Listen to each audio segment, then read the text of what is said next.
Bom, então vou começar. Mudou o slide? Sim. Tá.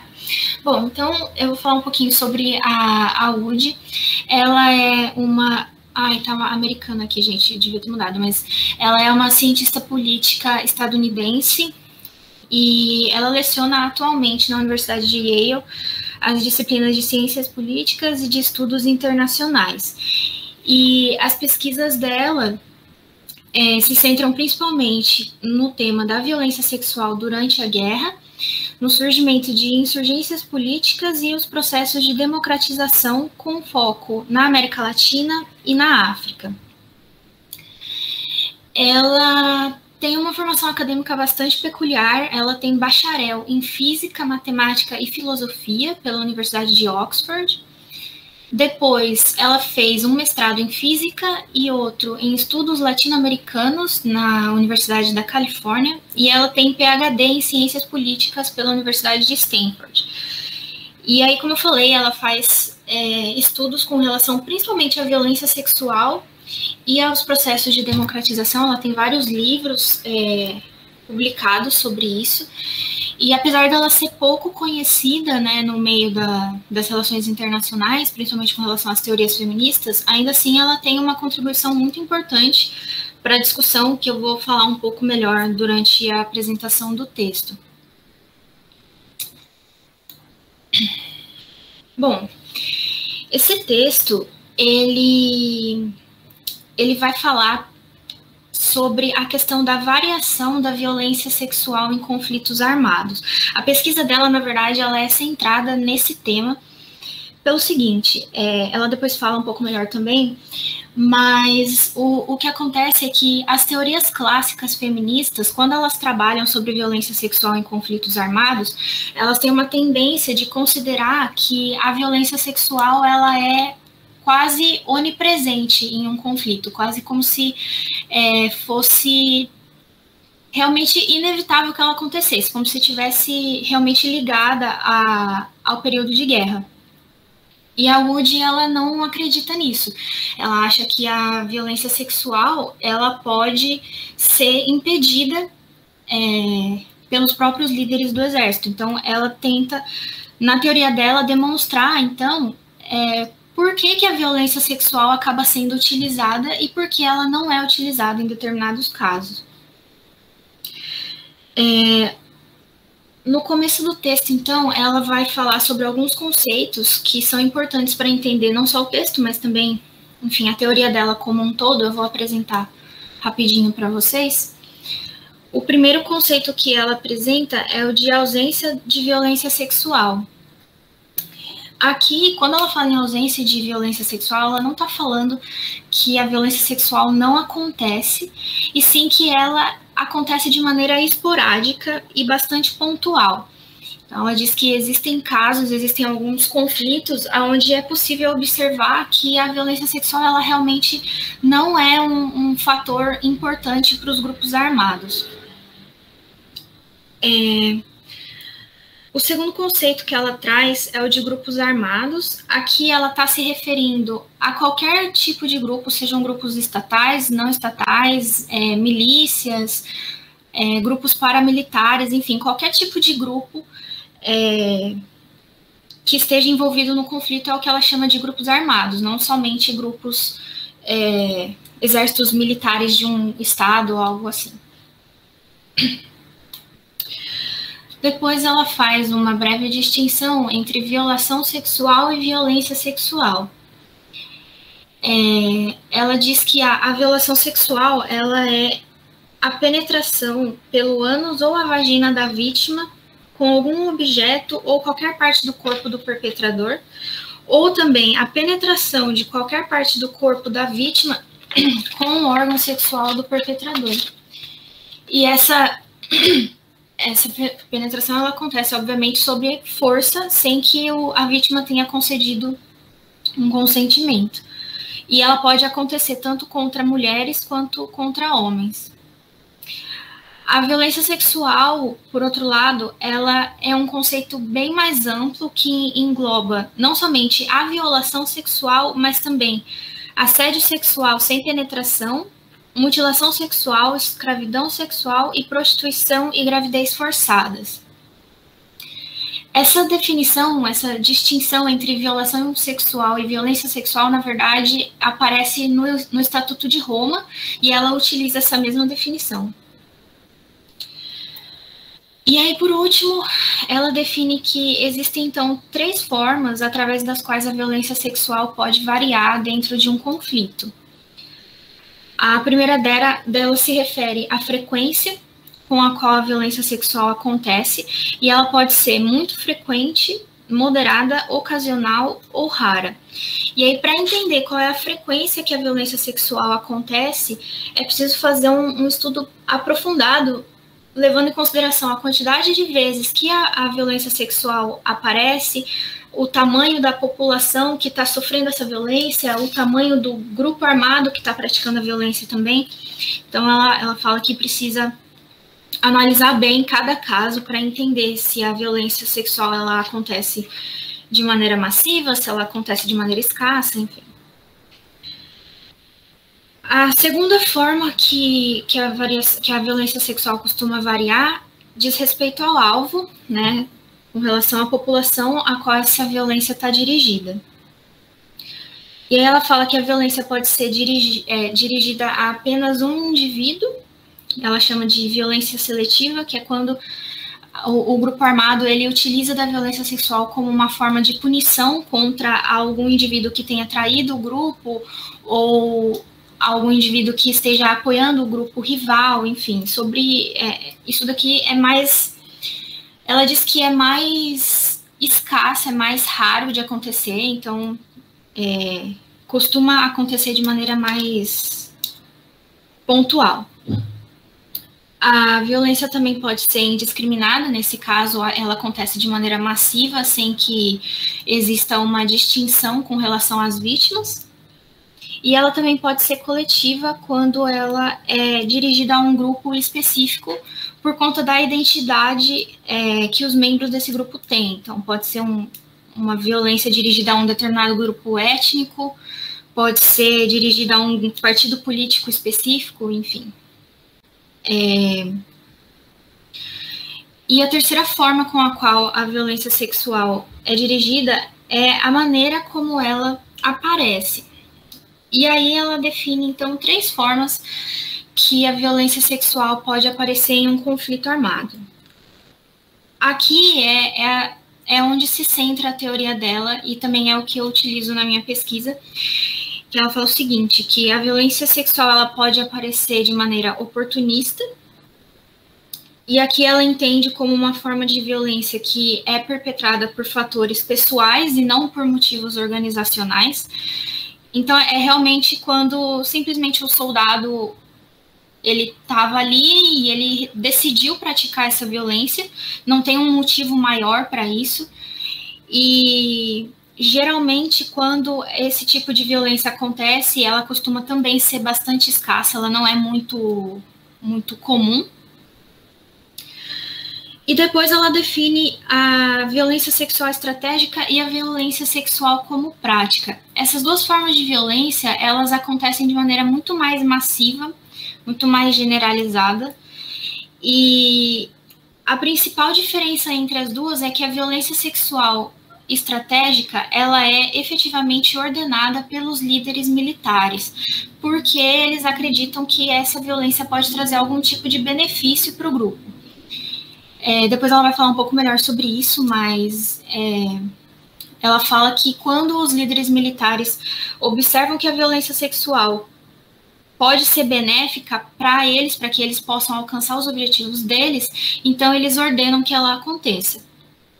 A violência sexual como prática, por outro lado, ela não é ordenada pelos líderes militares e ela também não necessariamente traz algum tipo de benefício para o grupo. O que acontece é que, geralmente, essa violência ela começa a ser praticada de maneira espontânea dentro do conflito e os líderes militares não fazem nada para impedir ou para punir a sua prática. Esse é a principal contribuição que ela tem para os estudos da violência sexual em conflitos armados, porque não existem pelo menos eu não encontrei nenhuma outra autora que faça distinção entre essas duas formas de violência.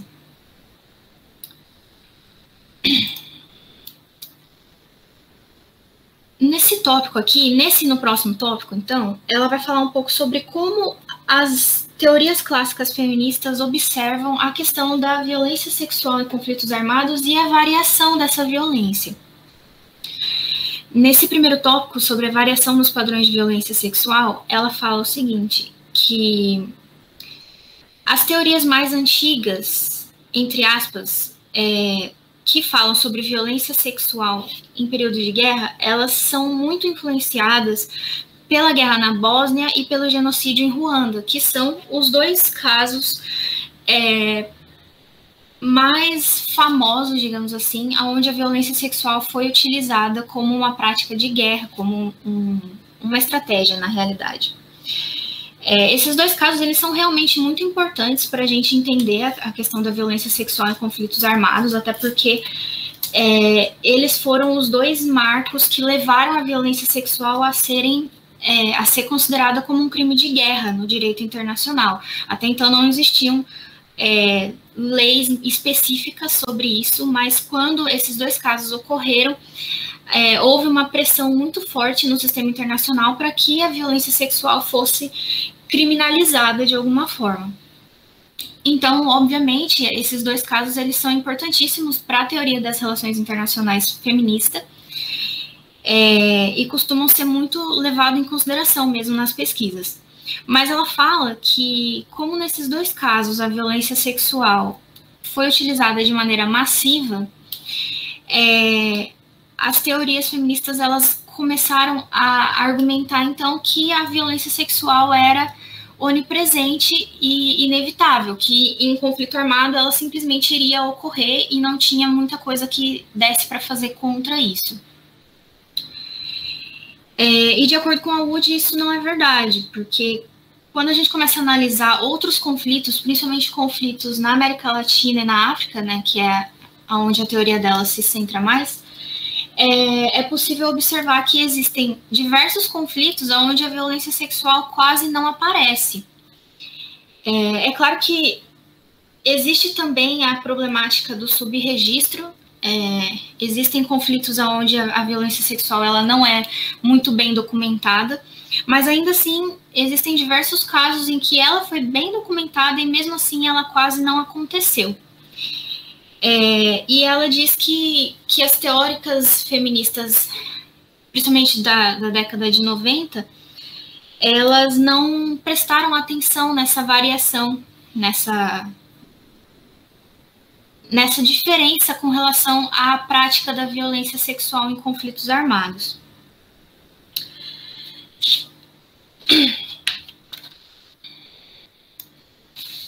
Um minuto, gente, eu vou ver.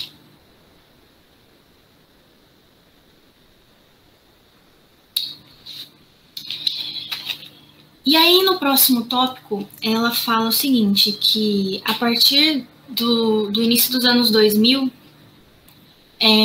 algumas teóricas começaram a perceber, então, essa variação na prática da violência sexual em conflitos armados e elas começaram a tentar apresentar algumas teorias que pudessem, então, explicar por que a violência sexual é ou não utilizada em um conflito armado. A partir do momento que as teorias começaram a perceber que era possível que a violência sexual não acontecesse, elas precisaram, de alguma forma, tentar entender por que, então, que isso acontece, né? Se ela não é inevitável, tem que ter um motivo para ela aparecer. E aí ela vai falar sobre algumas teorias mais famosas sobre isso. A primeira delas é a do aumento das oportunidades durante a guerra. Essa teoria fala que, durante um conflito armado, os soldados eles têm um contato muito maior com a população civil, e esse contato com a população civil, junto com a deteriorização das normas sociais que a gente costuma ter em períodos de paz, faz com que os soldados pratiquem violência sexual em um número muito maior. Mas ela fala que essa teoria ela não consegue explicar, por exemplo, por que a violência sexual, em alguns casos, ela é aplicada contra um determinado grupo específico e não contra todos os grupos de maneira generalizada. Assim como também não consegue explicar por que tem conflitos em que a violência sexual não acontece. A segunda teoria que ela apresenta é a da substituição. Nessa teoria, eles argumentam que a violência sexual seria uma forma que os soldados têm de substituir as relações sexuais que eles tinham anteriormente com prostitutas. Então, antes da guerra, por exemplo, eles tinham um contato muito grande com prostitutas, e quando eles vão para a guerra, eles começam a ter esse contato muito mais dificultado, e para tentar substituir isso, eles violentariam sexualmente a população civil.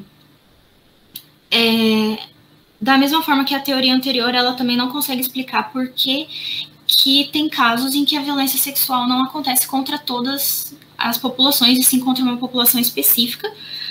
Da mesma forma que também não consegue explicar por que existem casos em que os grupos têm acesso facilitado a prostitutas, ou até mesmo quando eles têm escravos sexuais, e ainda assim violentam a população civil de maneira indiscriminada. A terceira teoria que ela apresenta é a da masculinidade militarizada. Essa teoria ela está bastante ligada com a questão do patriarcado, que define que os homens eles seriam os responsáveis por proteger o país e por proteger as suas mulheres. E aí, num período de guerra, num contexto de guerra, esse papel de gênero que é imposto para os homens é potencializado para fazer com que os homens entendam que eles precisam se tornar guerreiros para proteger o seu país. E aí, nesse caso, para tentar demonstrar sua superioridade com relação ao grupo rival, eles se utilizariam da violência sexual contra esse grupo rival para demonstrar que eles são mais fortes e que os homens daquele outro grupo não foram capazes de proteger as suas mulheres. Essa teoria, diferentemente das outras duas, ela explica por que a violência sexual aparece contra um grupo específico, mas não consegue explicar por que existem casos em que ela acontece de maneira generalizada, sem que haja uma distinção com relação aos grupos que estão sendo vitimados. A quarta teoria que ela apresenta é a da estratégia.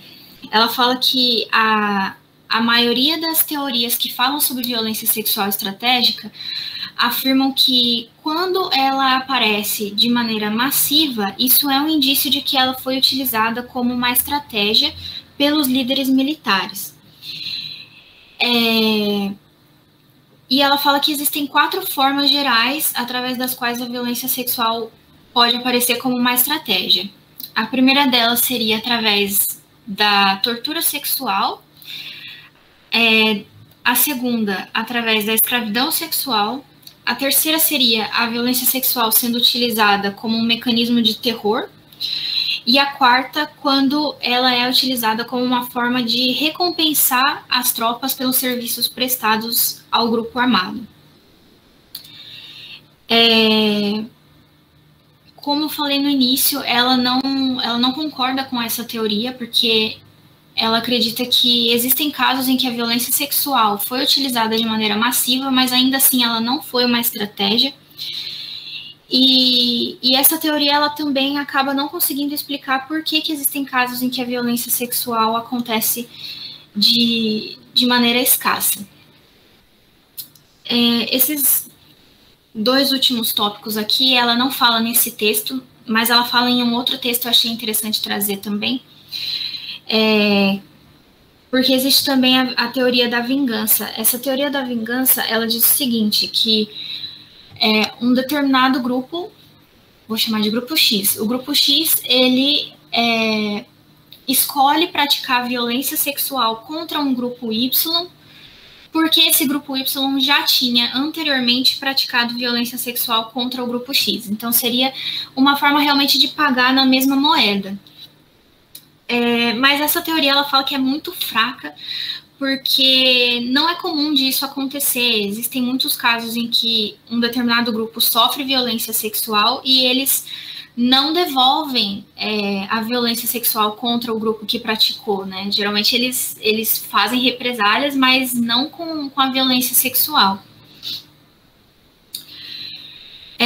Essas duas últimas aqui são teorias que tentam explicar, na verdade, a ausência da violência sexual.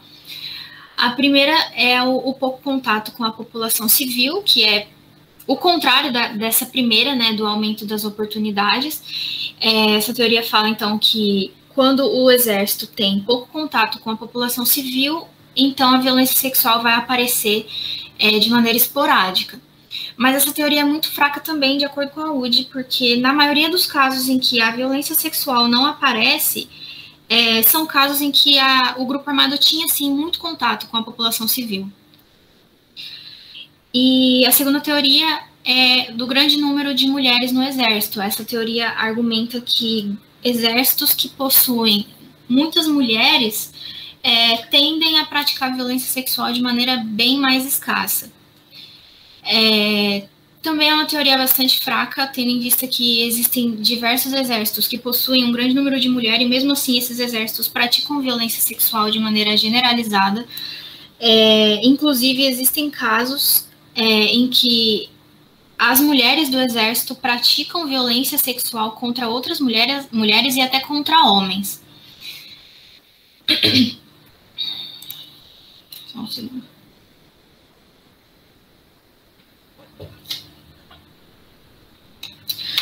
Bom, aí agora, nos dois próximos tópicos, ela vai tentar, então, trazer uma forma de se entender a variação da violência sexual.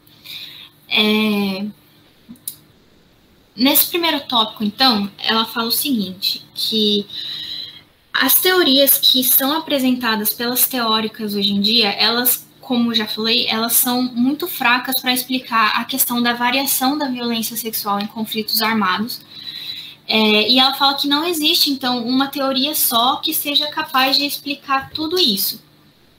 E aí ela fala o seguinte, que o ideal seria, então, a gente observar caso a caso e entender as dinâmicas internas dos grupos armados, porque só entendendo isso é que a gente vai conseguir encontrar uma explicação para o modo como a violência sexual foi ou não utilizada em um determinado conflito.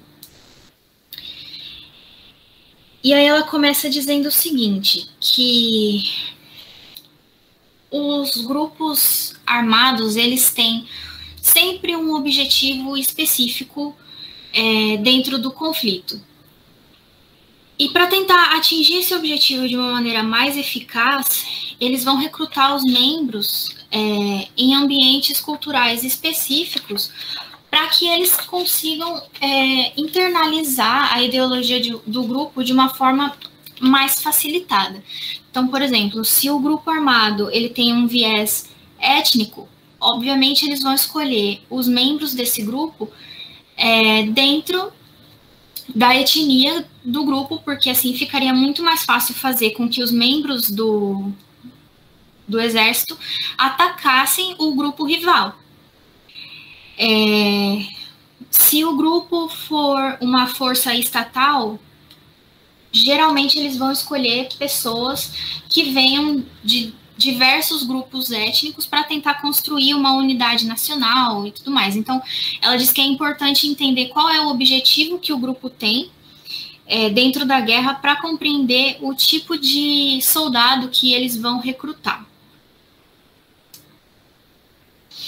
Depois disso, ela diz então que os líderes militares, eles sempre vão tentar de alguma forma controlar o repertório da violência sexual, não só da violência sexual, na realidade, o repertório seria a forma com que a violência vai ser aplicada. Então, se eles vão aplicar uma violência sexual ou não, se eles vão torturar os rivais ou não, enfim, eles tentam controlar qual é o tipo de violência que vai ser aplicada pelo exército, eles tentam controlar os alvos, tentam controlar a frequência com as quais essa violência é cometida pelos combatentes. porque eles consideram que se deixarem os soldados sem controle nenhum, isso poderia levar a algumas rebeliões dentro do próprio exército.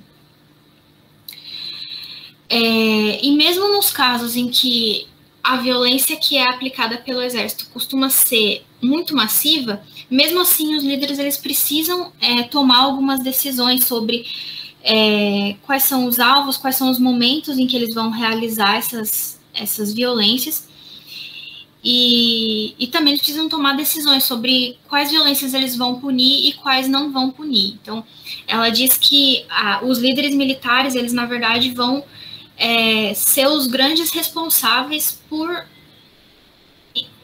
escolher mesmo qual é a forma de violência que vai ser aplicada. E aí ela diz que isso só é possível para os líderes militares conseguirem controlar as violências que os soldados vão aplicar, porque dentro do exército, quando eles são recrutados, eles passam por um processo de treinamento e de ressocialização muito forte, que faz com que eles criem um laço tão forte com os colegas de combate deles, que eles acabam acatando as ordens que eles recebem, porque eles consideram que essas ordens vão ser as responsáveis por fazer com que eles ganhem a guerra. Ela fala o seguinte também, que esse processo de ressocialização pelo qual os recrutas são expostos faz com que eles quebrem os laços que eles tinham anteriormente e criem novos laços com os combatentes que são mais fortes até do que os laços que eles tinham com os familiares deles. Ela não fala isso nesse texto, mas tem um outro texto dela onde ela diz que existem alguns casos, principalmente na África, onde é possível observar que os soldados eles praticam violência, não só violência sexual, contra a própria família dele, contra as mães, contra as irmãs, e ela diz que é justamente por isso, por conta desse treinamento que eles são expostos e que faz com que eles meio que percam a noção do que é certo e do que é errado. E num contexto de guerra, isso acaba sendo muito potencializado, né? Ela diz que quanto mais eles forem expostos às violências, mais fácil fica para eles praticarem essa violência, porque começa a acontecer uma certa desumanização das vítimas. Então, eles param de fazer juízo de valor sobre as violências que eles estão aplicando. Eu acho que ela cita uma pesquisa que fala sobre isso nesse texto, mas existem outros textos que ela fala também, que fizeram pesquisas com os soldados, e muitos deles falam justamente que quando eles estavam na guerra, eles meio que estavam num estado de dormência mesmo. Esse é o termo que muitos deles utilizam, que eles não conseguiam perceber o que eles estavam fazendo, que só depois que eles saíram do conflito, voltaram para o ambiente onde eles foram criados, é que eles começaram a se dar conta de tudo que eles tinham feito. Inclusive, só abrindo um parênteses, com relação ao meu tema das mulheres de conforto, existem algumas pesquisas também que foram feitas com os soldados da época, e eles falam justamente isso, que eles não tinham noção do que eles estavam fazendo, que eles só foram perceber o que tinha acontecido quando eles voltaram para casa. E é justamente por isso, justamente por conta da ressocialização e dessa exposição a um alto grau de violência, que faz com que eles comecem a praticar essa violência sem questionar. Então, os líderes militares, eles mandam os soldados fazerem uma determinada coisa e eles fazem, eles não questionam, eles não se sentem como se eles estivessem fazendo algo errado, enfim. E nesse último tópico aqui, ela fala um pouco, então, sobre como que os líderes militares conseguem fazer, então, com que os soldados, de fato, acatem as ordens deles, né? A primeira forma seria através da disciplina. Então, nesse caso, os líderes militares, eles dão uma ordem e aqueles que não acatarem essa ordem vão ser punidos. Então, por exemplo, quando a violência sexual ela é utilizada de maneira estratégica, se os soldados se recusarem a praticar violência sexual, eles podem ser punidos por não praticarem violência sexual. E o contrário também, se o grupo armado decide proibir a prática da violência sexual, aqueles que praticarem vão ser punidos também. Então, nesse caso, os soldados eles acabam acatando as ordens que eles recebem por medo de serem punidos e de sofrerem represálias dentro do exército. A segunda forma através das quais os líderes conseguem fazer com que eles acatem as ordens é através da doutrinação. E aí, nesse caso, eles, por meio de um processo de educação política, eles conseguem fazer com que os soldados internalizem as ideologias e as normas dos grupos. Então, nesse caso, os soldados eles acabam acatando as ordens, não porque eles têm medo de serem punidos, mas porque eles entendem que se eles fizerem isso, eles vão conseguir vencer a guerra. E isso só é possível realmente quando o grupo ele tem uma instituição muito forte para fazer com que os soldados não questionem e que eles não entrem em atrito com as ordens que foram dadas, mesmo quando eles não concordem com essas ordens. Então, de acordo com isso, a gente consegue perceber que, para a UD, a violência que é aplicada pelo exército, não somente a violência sexual, mas qualquer tipo de violência, ela depende diretamente das decisões que os próprios líderes tomam.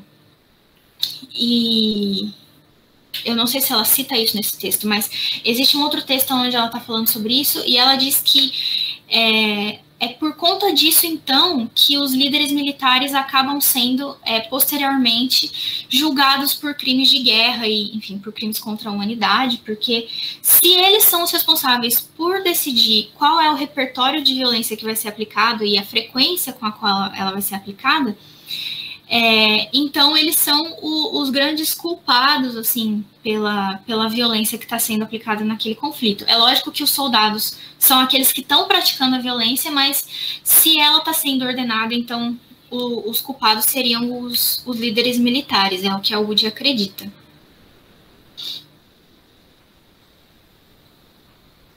Bom, agora nesse último tópico, então, ela tenta apresentar uma explicação para a forma como a violência sexual aparece, se ela é ausente, se ela é utilizada de maneira massiva, enfim. Primeiramente, com relação à ausência da violência sexual, ela diz que um grupo armado ele pode optar por proibir a violência sexual quando eles consideram que os custos dessa violência sexual são muito grandes. E ela apresenta 5 custos possíveis que os líderes militares podem considerar no momento de proibir a prática da violência sexual. O primeiro desses custos seria ter uma tropa muito mais indisciplinada. Ela fala que quando a violência sexual ela acontece de maneira muito generalizada, isso poderia fazer com que os soldados não estivessem prontos para se proteger contra um ataque surpresa, por exemplo. Além disso, também, alguns líderes militares consideram que se eles deixarem que os soldados pratiquem violência sexual de maneira muito massiva, isso poderia fazer também com que eles, de alguma forma, se revoltassem contra os próprios líderes e praticassem rebeliões dentro do grupo armado. Então, por conta disso, eles acabam proibindo a prática da violência sexual. Eles também podem proibir a violência sexual quando eles precisam do apoio de uma determinada população civil para conseguir insumos para a guerra, ou quando eles têm a intenção de governar uma população civil. Então, para tentar manter a confiança dessa população no exército, eles proíbem que os soldados pratiquem violência sexual. Mas nesse caso, a violência sexual ela pode ser praticada contra outros grupos e ser proibida somente contra um determinado grupo específico. Também quando o grupo é revolucionário e tem a intenção de criar uma nova ordem, eles tendem a proibir a violência sexual, porque eles consideram que isso poderia manchar a imagem do grupo e fazer com que esse grupo perdesse a legitimidade deles.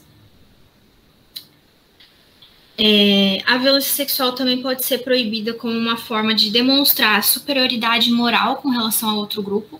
Então, por exemplo, num conflito que tenham dois grupos envolvidos, um dos grupos pratica violência sexual de maneira generalizada, então o outro grupo pode acabar proibindo a prática da violência sexual como uma forma de demonstrar para a população civil que eles são superiores e que eles são dignos do apoio da população civil.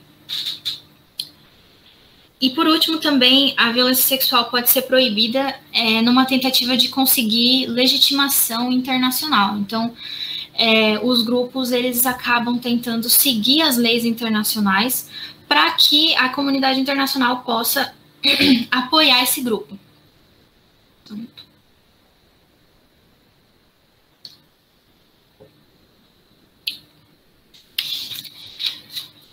Com relação à violência sexual como uma estratégia de guerra, ela acontece justamente pelo contrário da proibição da violência sexual. Nesse caso, ela acontece porque os líderes militares consideram que a violência sexual pode trazer inúmeros benefícios para o grupo e que esses benefícios eles são muito maiores do que os custos que ela pode trazer para eles. Então, por exemplo, numa guerra que tem um viés étnico, eles podem se utilizar da violência sexual como uma forma de limpeza étnica. Foi o que aconteceu, por exemplo, na Guerra da Bósnia, né, que a violência sexual era praticada contra os outros grupos numa tentativa mesmo de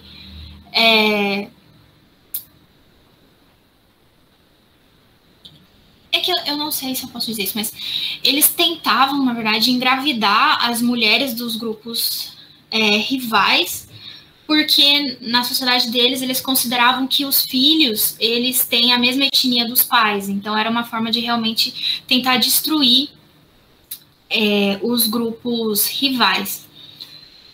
A violência sexual ela também pode ser utilizada como uma estratégia para impedir que os soldados estuprem a população civil, por exemplo. Foi o que ocorreu no caso das mulheres de conforto, que é o meu tema, foi isso que aconteceu na época. Enfim, são inúmeros os benefícios que a violência sexual pode acabar trazendo para o grupo armado, e quando eles percebem isso, eles acabam ordenando a sua prática. E por último, a violência sexual como uma prática. Como eu tinha explicado no começo, essa violência ela também acontece de maneira massiva, mas diferente da violência sexual como estratégia, ela não é efetivamente ordenada pelos líderes militares.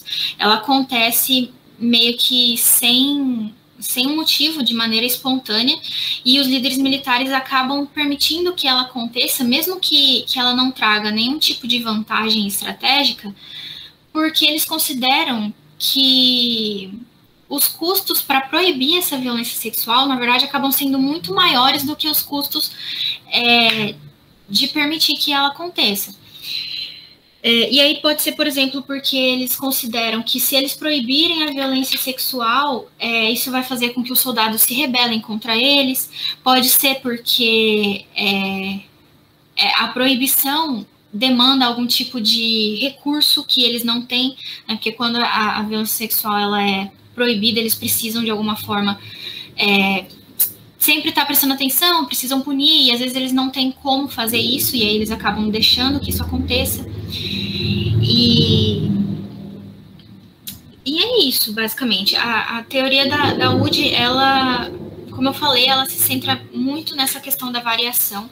Os outros textos dela conversam bastante com esse aqui, então ela tem textos onde ela vai falar só sobre a violência sexual oportunista, violência sexual como estratégia, violência sexual como prática de guerra. Ela tem alguns textos onde ela vai falar um pouco mais sobre outras teorias feministas que falam sobre variação da violência sexual, enfim. Mas é basicamente isso, assim. Eu não sei se ficou muito claro. Esse texto, eu particularmente, quando eu li ele a primeira vez, foi acho que o primeiro texto que eu li dela, e eu achei ele até um pouco confuso, assim, de entender. Então, eu não sei se eu também consegui deixar claro o que ela está falando aqui, mas é basicamente isso. E aí, aqui, eu usei alguns outros textos também para falar, e é basicamente isso. Eu vou tirar o slide, tudo bem?